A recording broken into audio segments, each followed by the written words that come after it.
Bonsoir à toutes et à tous, j'espère que tout le monde va bien et que vous avez passé une agréable semaine de trading. Avant de démarrer cette vidéo, comme d'habitude, le contenu de cette vidéo n'est en aucun cas une offre de conseil en investissement, ni une incitation quelconque à acheter ou vendre des instruments financiers. Vous le savez, cette vidéo a un unique but pédagogique et informatif.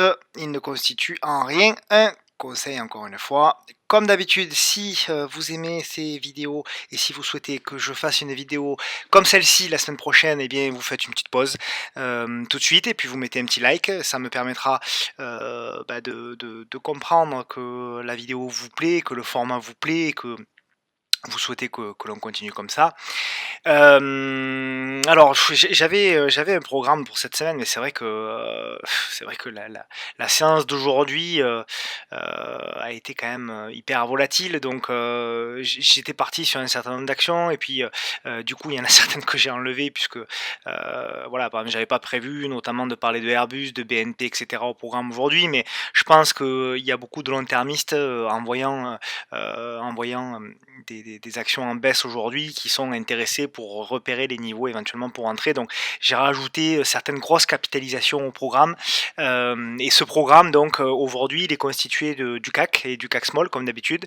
Il est constitué de Bamgroweb, Airbus, BNP, Calray, Valneva, Edenred, OneCo Design, Nikon, Carmat, Bouygues, groupe LDLC, ADN, Piscine des Joyaux, Vision Marine aux États-Unis également Intuit, Zillow Group, je connais pas, et Walt Disney Company, voilà, donc un programme assez varié avec aussi des grosses caps pour regarder un petit peu les niveaux, même si, alors on va passer peut-être un petit peu plus de temps sur la journée d'aujourd'hui et sur le CAC 40 parce qu'on a eu le retour de la volatilité qui était attendu quand même. Honnêtement, c'était attendu. Alors peut-être pas avec autant de force, peut-être pas avec autant de violence. Pour être sincère avec vous, ce matin quand j'ai vu les futurs à 8h, je crois qu'il y avait un bug sur l'application. Il y avait des futurs à -3. Je pensais que c'était Investing qui plantait, mais non, c'était pas Investing qui plantait. Loin s'en faut. Donc voilà, tout ça pour dire que on a eu quand même, on avait des séances précédentes où on disait voilà, que le marché était pas terrible, qu'il était soutenu par de moins en moins de valeurs, que beaucoup de valeurs, notamment des small, cassaient par le bas, etc. etc. Et il y avait beaucoup de divergences entre les valeurs.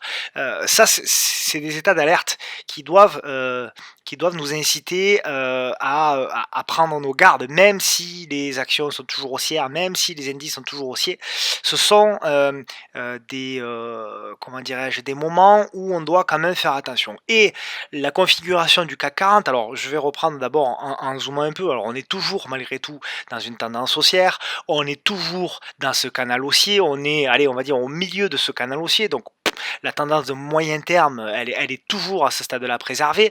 Mais si on zoome à court terme, on avait des éléments quand même qui nous disaient, alors non pas que ça allait se retourner aussi vite et aussi violemment, et il y a une news derrière, etc., mais il y avait quand même des éléments techniques qui incitaient à la prudence. Et moi, il y en a un, comme d'habitude, un élément technique que je ne cesse de répéter, et je sais que beaucoup me disent, oui, tu dis tout le temps la même chose, mais oui, c'est la M10. C'est la M10. Encore une fois, le CAC 40, regardez ici, on avait cassé, donc on a accompagné tout le mouvement avec la moyenne mobile 10, on a accompagné tout le mouvement quasiment jusqu'au plus haut, d'accord, avec les deux bougies rouges là qui ont fait des doubles appuis dessus.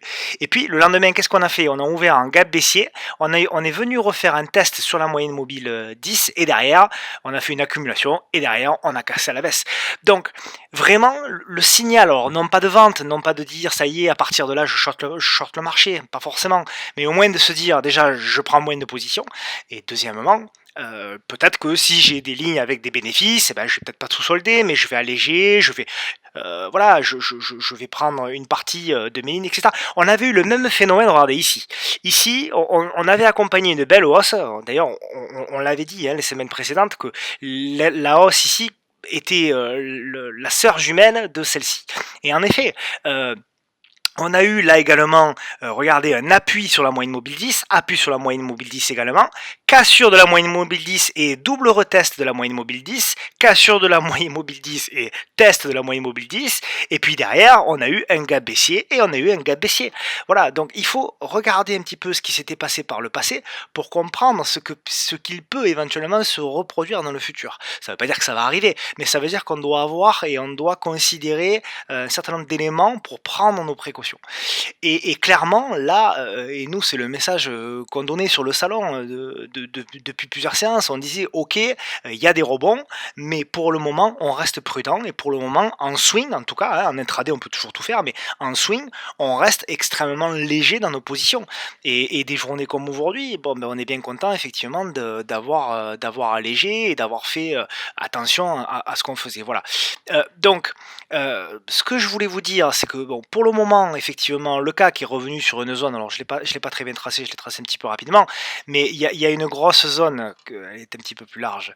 Voilà, il y a toute cette zone là, qui est une zone effectivement de support, hein, là qui avait fait résistance, ici qui avait fait résistance. Donc c'est une zone assez large qui est comprise entre 6670 points et 6730 points, hein, sur laquelle on a rebondi aujourd'hui. Enfin, on a rebondi façon de parler, hein, légèrement. Enfin, ce matin, on avait mieux rebondi que ça, mais la fin de séance a été compliquée. Est-ce que c'est le point de retournement? Est-ce que c'est le point bas et que à partir de là, le CAC va repartir en ligne droite vers le top et les 7200? Peut-être, mais je pense que c'est pour le moment encore tôt. Je ne serais pas surpris qu'on revienne un petit peu plus bas, notamment peut-être qu'on aille retester ce bas de support oblique et éventuellement même, pourquoi pas, le bas de canal. Voilà. Toujours est-il que là, personne ne peut le savoir, d'autant plus que ce week-end, bon, évidemment, il va y avoir peut-être un certain nombre d'informations à la télé, etc. Donc on va avoir d'autres éléments pour savoir si vraiment il y a des craintes qui sont justifiées ou pas. Moi, je trouve que le marché a surréagi, mais bon, c'est qu'une opinion personnelle. Euh, donc là, il va falloir attendre en tout cas beaucoup plus de chandeliers et de voir un petit peu qu'est-ce que va construire le CAC. Je vous rappelle que ici qu'on avait eu le gap baissier comme celui-ci, derrière il y avait eu le rebond et derrière après on avait eu la consolidation franche. Et je ne serais pas surpris qu'on ait quelque chose dans la même idée, hein, voire même peut-être un peu plus bas, avant, parce que c'est toujours la tendance de fond, de repartir. Je ne serais pas surpris non plus qu'on vienne, ce qu'on n'a pas fait depuis le plus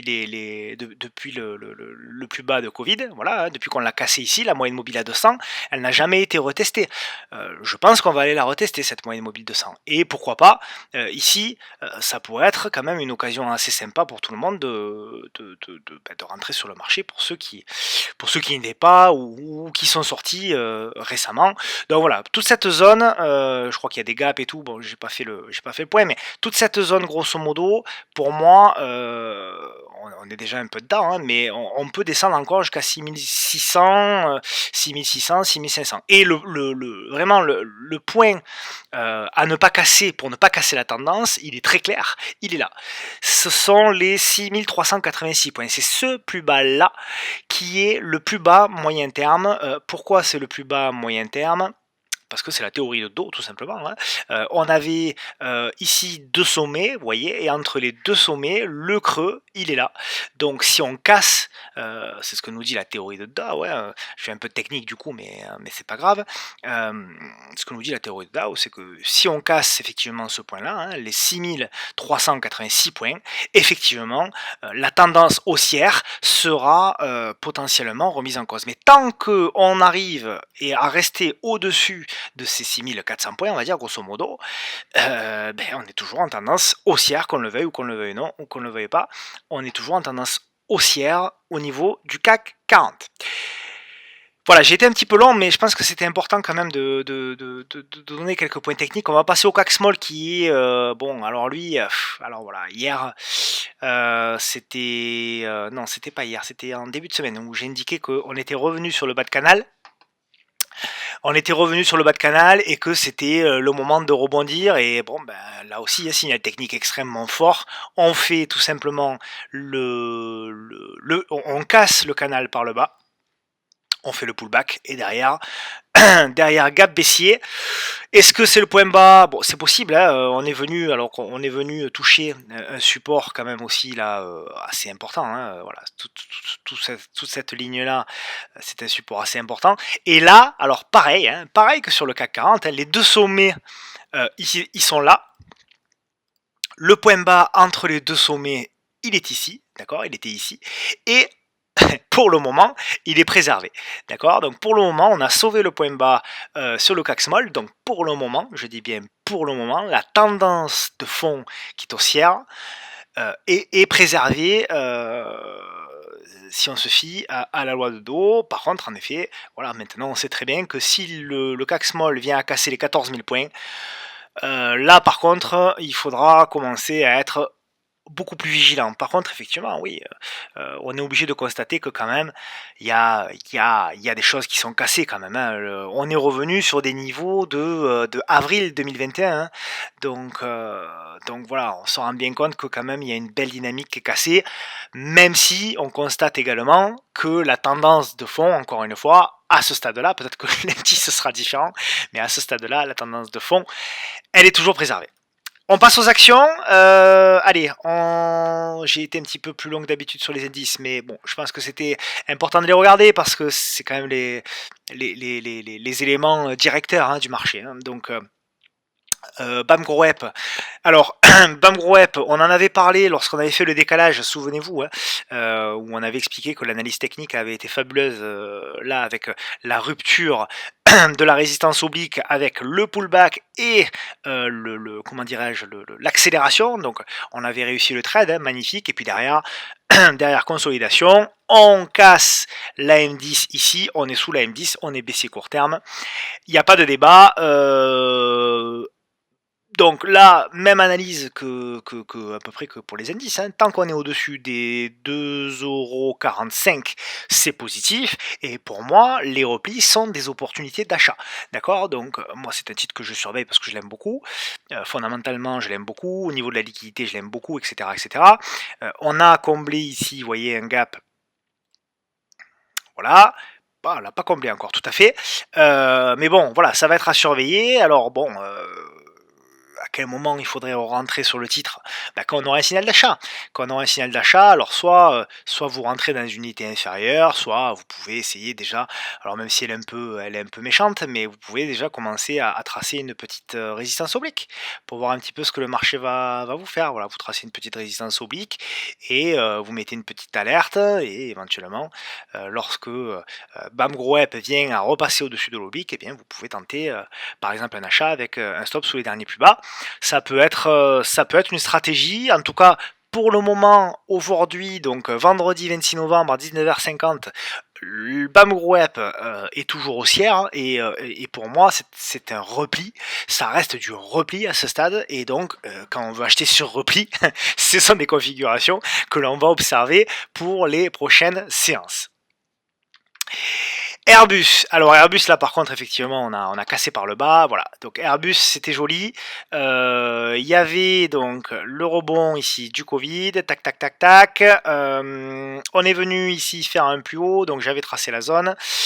Ici, alors je trace un peu à l'arrache parce que quand hop, je vais refaire ma figure. Voilà, j'avais une figure d'accumulation qui était plutôt sympa, en forme de fanion, de drapeau, de triangle symétrique, peu importe ce que vous voulez, une belle accumulation. On casse par le bas. On a fait une entrée ce matin sur l'Open. On a eu de la chance, on a eu le point pratiquement bas sur Airbus. Mais voilà, là pour le moment, c'est trop tôt pour savoir ce qui va se passer. On est revenu effectivement sur une zone de support, mais il va y avoir du zigzag encore pendant quelques temps. À minima, si le marché panique pas, il va y avoir une consolidation de congestion. Par contre, si le marché panique, alors là, effectivement, si on vient à casser dès la semaine prochaine les 95 €, eh bien là, il faudra aller chercher plus bas. Il faudra aller chercher plus bas et j'ai notamment toute cette zone là. Voilà, j'ai toute cette zone dans un premier temps qui est entre 82 et 85 €.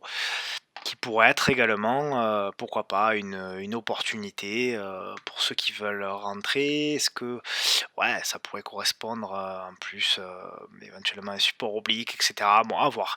Je manque de chandelier, hein, bien évidemment, hein, vous vous en doutez, avec ce gap. Mais il faudra regarder, il faudra observer en tout cas, Airbus pour les prochaines séances et voir surtout guetter la réaction du marché. BNP. Alors BNP c'est pas mal, elle est revenue elle aussi sur une zone intéressante qui est celle-ci. Hop, alors, allez, je vais la faire en zone large pour que vous voyez bien. Voilà, toute cette zone là, voilà. Vous voyez, c'est une zone importante, très travaillée par le prix. Donc c'était les plus hauts avant Covid, qui avaient fait ensuite résistance, résistance, cassé, pullbacké. Là ici, ça avait lâché, ça a refait résistance, résistance, et là effectivement, on refait appui dessus, avec en plus la moyenne mobile à 200. Donc c'est vraiment un niveau clé, hein, clairement sur BNP Paribas. C'est clairement un niveau clé à ne pas casser. Donc, là encore, ça va dépendre du marché, hein, évidemment. C'est difficile de savoir si lundi matin il faudra payer aveuglément ou pas. Si le marché panique, BNP Paribas pardon, ira beaucoup plus loin. Et notamment cette zone-là peut être également une deuxième opportunité d'achat sur les 46, 48. Voilà, mais ça on le saura uniquement par rapport à cette bougie d'aujourd'hui. La bougie d'aujourd'hui, quand il y a des événements majeurs comme ça, comme aujourd'hui, où il y a ce qu'on appelle un sell-off, il y a une panique, etc. Souvent on a des bougies qui sont marquantes, et comme celle d'aujourd'hui avec des fois des longues mèches, des longs corps, etc., etc. Généralement, ce que j'aime bien faire, c'est une petite astuce que je peux vous donner, ce que j'aime bien faire, c'est tout simplement, je trace les plus hauts et les plus bas, ce qu'on appelle une bougie de contrôle, hein. Je trace les plus hauts et les plus bas de cette bougie-là, et eh bien, je pars du principe que si on casse par le haut, c'est que ce sera plutôt du côté acheteur qu'il faudra aller, et si ça casse par le bas, par contre, il faudra devenir plus vigilant. Donc voilà, donc pour le moment, tant que cette bougie-là n'est pas cassée, que ce soit par le haut ou par le bas, on va rester prudent, hein. On va rester prudent au niveau de BNP Paribas, même si, voilà, encore une fois, on est bel et bien sur un support, et que si les nouvelles ne sont pas si mauvaises que ça, la semaine prochaine, ce support pourrait tenir. Calerie, alors je la montre parce qu'on en a parlé en plus sur le salon. Il y a quelqu'un qui nous avait demandé un petit peu les niveaux de prix. Alors il y a eu, alors je la suivais moi, hein, j'avais proposé même un achat, vous voyez, avec un échec. On avait proposé un achat à la sortie du triangle ici. Je crois qu'on avait proposé un achat au-dessus des 35. Donc on avait fait un tout petit décalage de 4 ou 5%, mais pas plus. Et derrière, crac, ça a lâché. On revient sur un premier niveau potentiellement intéressant des 26, 27, 28 là. Le marché a réagi dessus. Mais pour moi, là aussi, c'est beaucoup trop tôt. Vous voyez, quand on voit ce genre de chandelier consécutif avec beaucoup de rouge, beaucoup de violence, etc. Moi, même si la séance d'aujourd'hui est magnifique, généralement, c'est pas du tout les configurations sur lesquelles j'aime rentrer, sauf si vraiment il y a un support extrêmement clair, long terme, etc. Mais sinon, pour moi, c'est pas assez clair. Ouais, on est encore en dessous de la M10, donc je patienterai. En tout cas, au niveau de Calré, pour moi, j'ai pas assez de chandeliers. Voilà, vous avez les niveaux, hein, je les avais tracés.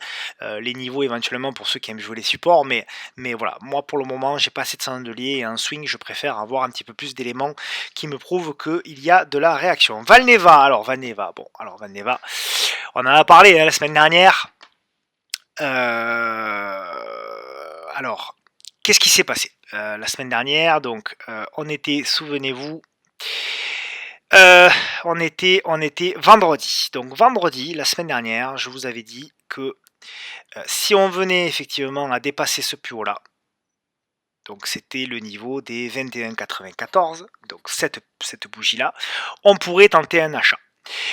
Euh, et tout l'intérêt est là, hein, de pas forcément anticiper les signaux. Alors moi je suis mal placé pour le dire, puisque j'avais déjà une première position dans Valneva, donc j'ai été stoppé ici aux alentours des 20,74 €, quelque chose comme ça, bon peu importe, mais tout l'intérêt, encore une fois, c'est d'attendre des cassures pour rentrer. Parce que là, effectivement, la personne qui a attendu la cassure des 22 €, il a évité cette baisse-là et il a repayé effectivement la cassure sur la bougie potentiellement qui était ici, la bougie du mercredi.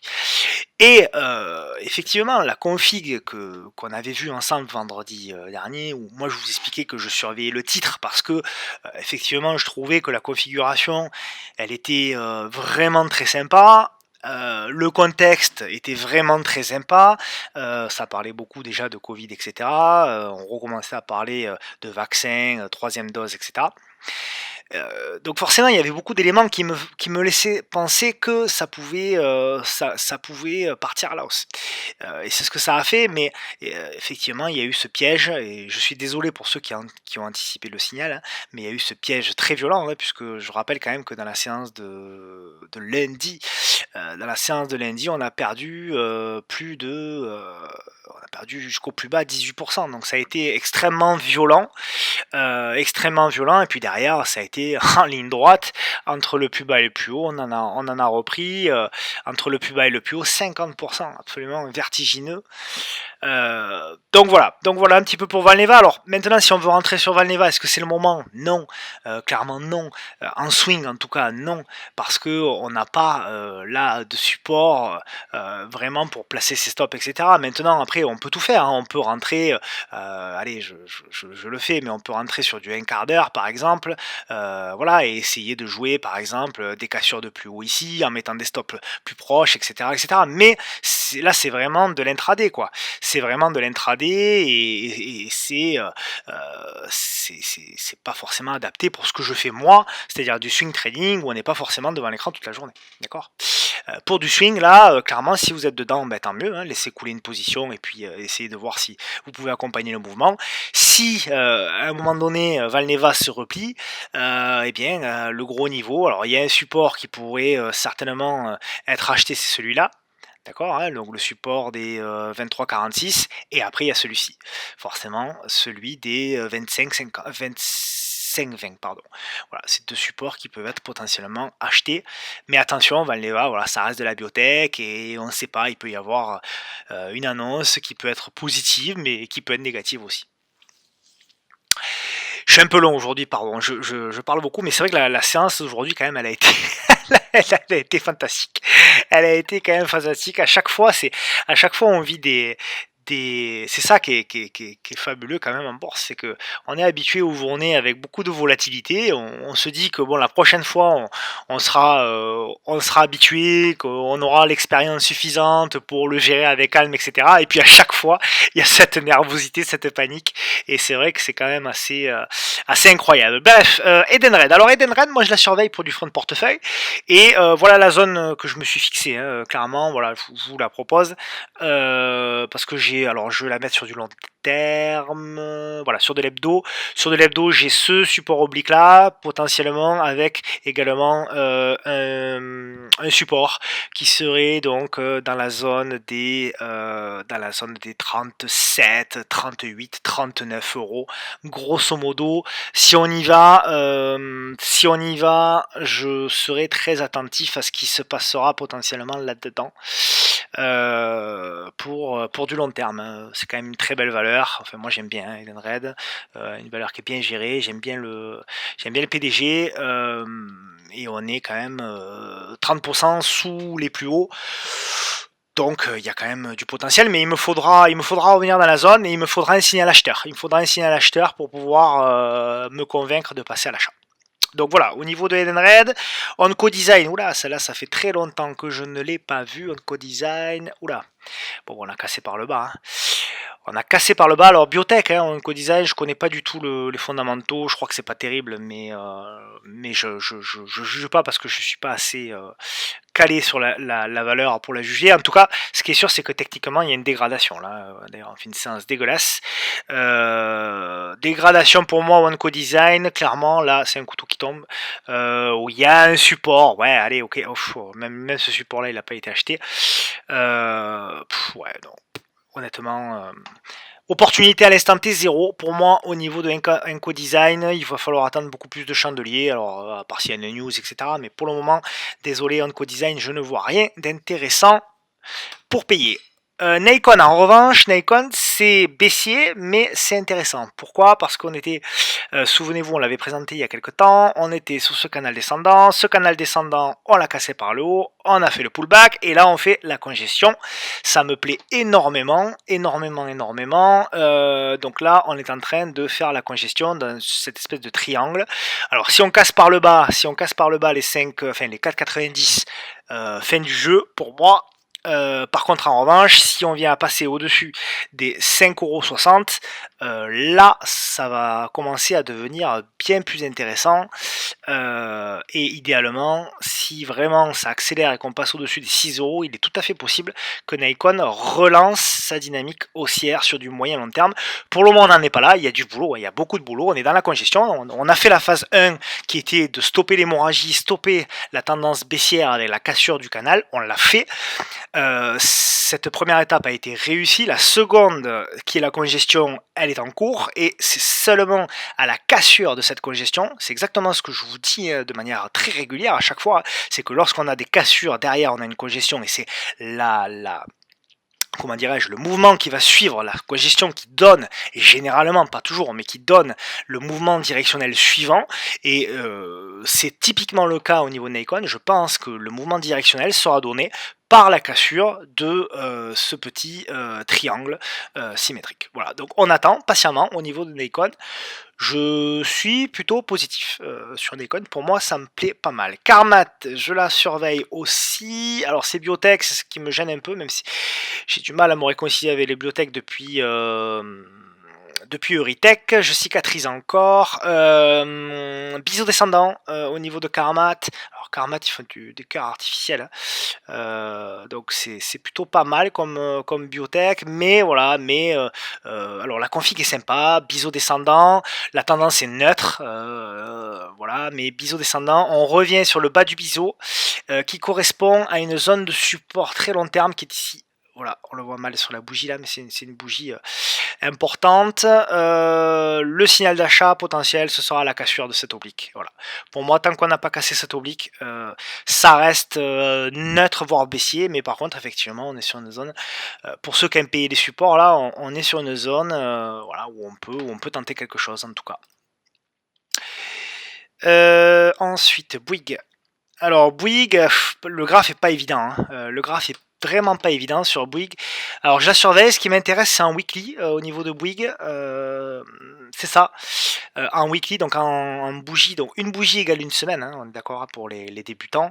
Une bougie égale une semaine et effectivement on a une zone qui est, c'est pas la plus claire de tous les temps, hein, je vous avoue. Mais on a une zone qui a fait résistance, support, résistance et ici on est dessus. Si je zoome donc en unité jour, c'est un petit peu plus clair. Vous voyez, on avait cette zone là, et là on est en train de revenir dessus. Donc voilà, je me suis mis une petite alerte pour voir si on venait à casser l'oblique, s'il y a quelque chose peut-être à tenter. La valeur me plaît, je la trouve pas très chère. Je sais que ça achète beaucoup, les dirigeants achètent beaucoup. Donc voilà, des news, tout ça, ça me plaît. Je pense qu'il y a un potentiel à aller chercher, mais pour le moment, j'ai pas de timing. Voilà, opportunité à l'instant T là aussi zéro pour le moment, mais voilà, ça fait partie des valeurs que je surveille pour du fonds de portefeuille également, pour une vision moyen long terme. Groupe LDLC, alors on en avait parlé, on est pareil hein, sur un moment important au niveau de groupe LDLC, on est sur un support, important. Donc je rappelle que là aussi on a deux sommets qui étaient ici et le plus bas de ce sommet c'était là. Donc pour le moment on se rapproche, donc la tendance haussière n'est pas cassée. d'accord? Donc la tendance haussière est toujours préservée tant qu'on n'est pas sous les 46,35 € et on est sur une zone importante. Voilà, alors, c'est une valeur qui avait profité, il y a qu'à voir le parcours, hein. C'est une valeur qui avait beaucoup profité, en 2020 du Covid. Si, il y a, des nouveaux confinements et cetera, est-ce que groupe LDLC peut en profiter? Je pense que oui. Moi, vous savez ce que je pense de la valeur, hein, je l'ai déjà expliqué. Donc c'est la dernière fois que j'en parlerai parce que ça fait 2 ou 3 fois que j'en parle déjà et c'est bien de changer de valeur. Mais voilà, si, la semaine prochaine, éventuellement, on vient à repasser au-dessus de l'oblique, repasser au-dessus, des 52 €, je pourrais très bien repasser éventuellement à l'achat sur cette valeur-là. Adyen. Alors, Adyen, je l'attends plus bas. Voilà, Adyen, je l'attends plus bas. Moi, j'ai, on va dire, ce canal haussier. Donc, pour moi, j'aimerais éventuellement la zone des 2200. 2200, voire même un petit peu plus bas, ça me dérangerait pas si on venait à paniquer sur les 2100. Donc grosso modo, hein, 2150, 2250, c'est la zone au niveau de Adyen, s'il y a un signal d'achat qui se déclenche, où je pourrais volontiers payer, c'est une très très belle valeur, donc il n'y a aucun souci. Piscine des Joyaux, j'ai déjà payé. Piscine des Joyaux aujourd'hui. J'ai pas cherché trop à comprendre. C'est une valeur que je suis, qui a des très bons fondamentaux. Je vois pas en quoi le fait qu'il y ait un confinement, ça empêche Piscine des Joyaux de travailler. Donc je ne pense pas que l'activité de Piscine des Joyaux va être ralentie à cause du Covid. Donc ce qui me plaît beaucoup sur Piscine des Joyaux, c'est que en fait j'avais loupé la cassure du biseau descendant, donc je m'en voulais pas mal. Et bien j'avais mis une épuisette tout simplement. J'avais mis une épuisette sur la zone des 26,50, donc j'ai été servi aujourd'hui. Voilà, j'attends. J'ai la possibilité de renforcer si on va plus bas, si dans une panique, hein, si le marché panique, pourquoi pas aller chercher. Il y a une grosse zone, vraiment si ça panique dur dur. Il y a une grosse zone aux alentours des 24 €. Voilà, toute cette zone là, 24 €, 24,50 €. Bon, vous voyez après, hein, chacun. Voilà, ça peut être une opportunité d'achat au niveau de ce titre là. On passe aux États-Unis, Vision Marine. Alors, je connais pas Vision Marine. Oula. Ouais. Alors, ce serait intéressant de me dire en commentaire qu'est-ce qu'ils font. Bah là, opportunité à l'instant T 0, hormis le fait que il y a une accumulation. Voilà. Il y a une accumulation, donc effectivement, si on vient à repasser au-dessus des 7,38, 7,38 $, on peut jouer.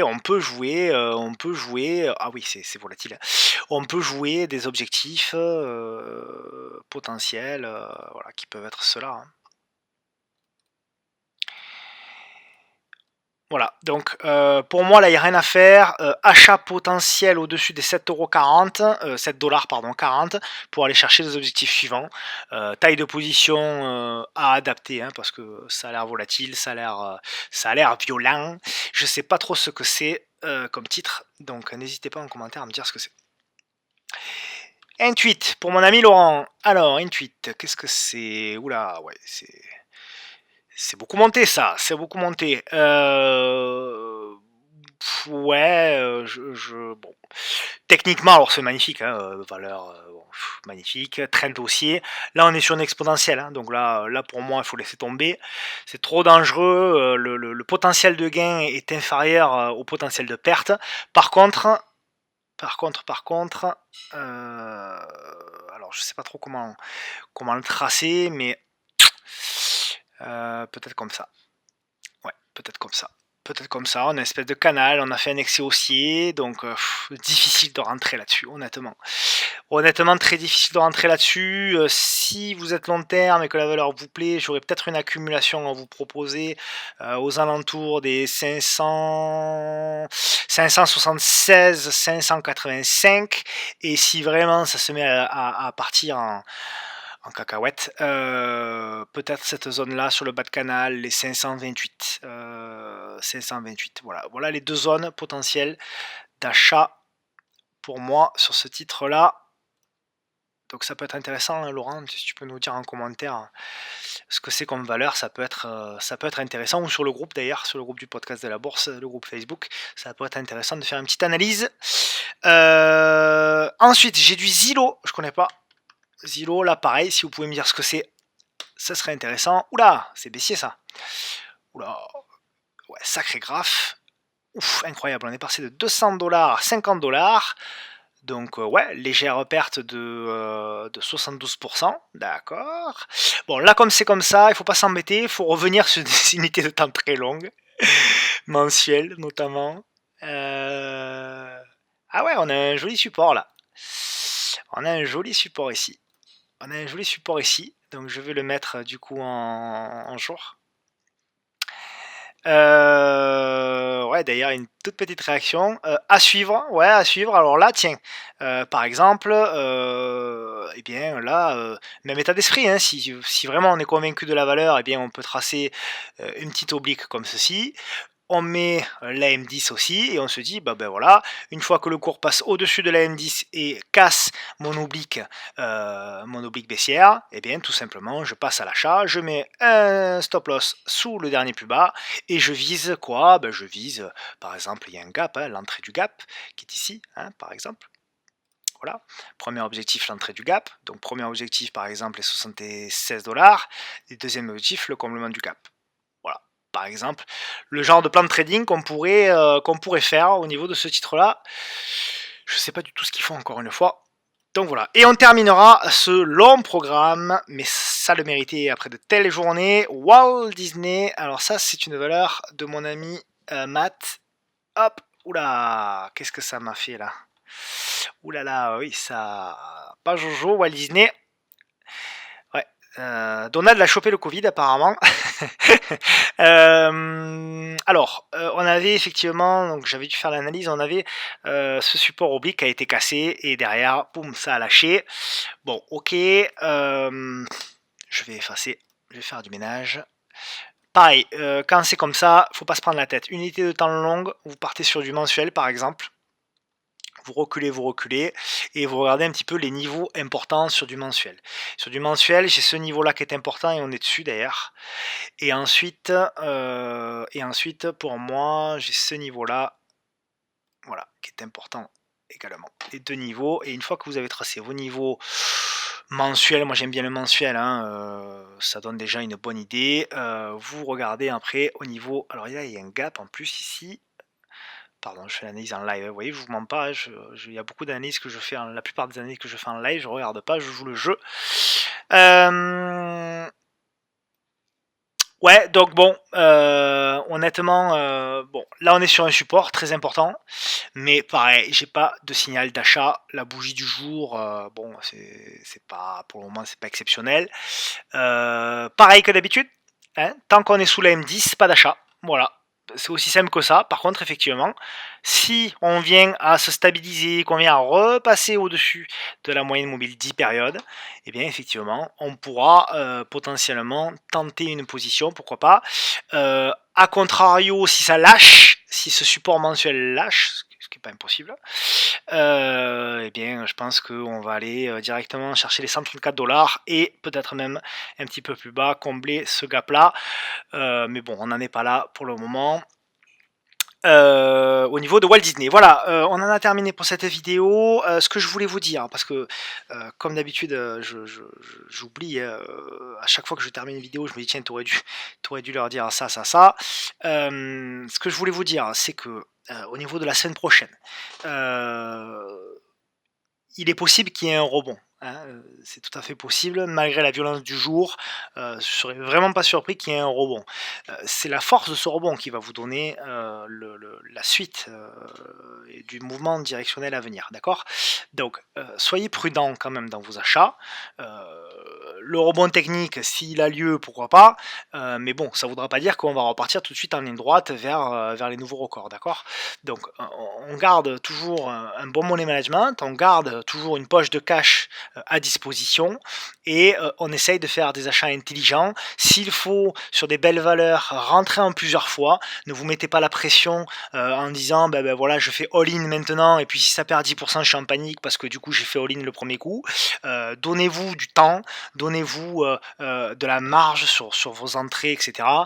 Pour pouvoir vous dire bon ben voilà, je vais acheter du Airbus, mais je l'achète à 100, mais je garde 50% pour l'acheter aussi à 90 et pourquoi pas à 80 si elle descend, etc., etc. Sur une vision de long terme, d'accord? Donc voilà ce que je voulais vous dire. Si vous avez des messages ou des demandes ou des questions, j'essaye de répondre à un maximum de messages, donc n'hésitez pas sur Twitter. Je crois que je suis à jour au niveau de mes messages, mais j'essaierai de regarder encore ce week-end les messages auxquels je n'ai pas répondu. Voilà, je vous remercie d'être resté jusqu'au bout. En tout cas, je vous souhaite un excellent week-end et puis à la semaine prochaine. À bientôt. Prenez soin de vous. Ciao, ciao.